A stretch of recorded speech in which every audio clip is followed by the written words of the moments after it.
कि पापा हमके काहे ना लिया के जात रहे। अरे उ तो जाके बड़ी बड़ी कांड करत हमारे मम्मी। अरे का करत हमारे?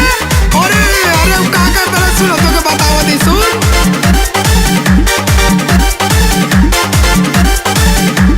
शादी से पहिले शादी वाला काम सिखावत रहे। शादी से पहिले शादी वाला काम सिखावत रहे। हम तो देखनी है मम्मी मौसी के पापा बीएफ देखावत रहे। हम तो देखनी है मम्मी मौसी के पापा बीएफ देखावत रहे। शादी से पहिले शादी वाला काम सिखावत रहे। हम तो देखनी है मम्मी मौसी के पापा बीएफ देखावत रहे। हम तो देखनी है मम्मी मौसी के पापा बीएफ देखावत रहे।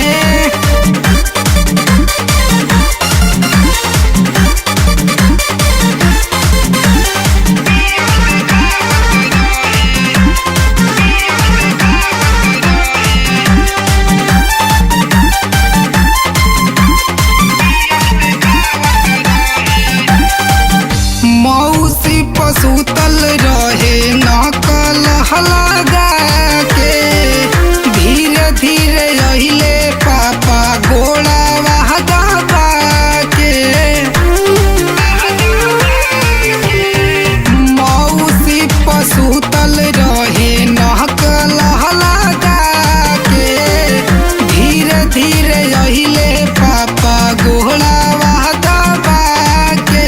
राति के सब रहे सुतल आके उ तो जगावत रहे। राति के सब रहे सुतल आके उ तो जगावत रहे। हम तो देखनी है मम्मी मौसी के पापा बीएफ देखावत रहे। हम तो देखनी है मम्मी मौसी के पापा बीएफ देखावत रहे।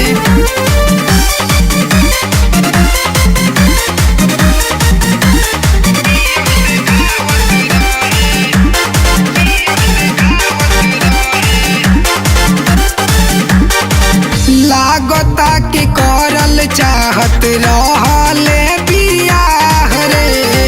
झूठ नहीं कि बोलत बानी मामी बागवाह रे। लागता कि करल चाहत रहले बियाह रे। झूठ नहीं कि बोलत बानी मामी बागवाह रे। राहुल सुनील अंकल से पूरा बात बतावत रहे। राहुल सुनील अंकल से पूरा बात बतावत रहे। हम तो देखनी है मम्मी मौसी के पापा भी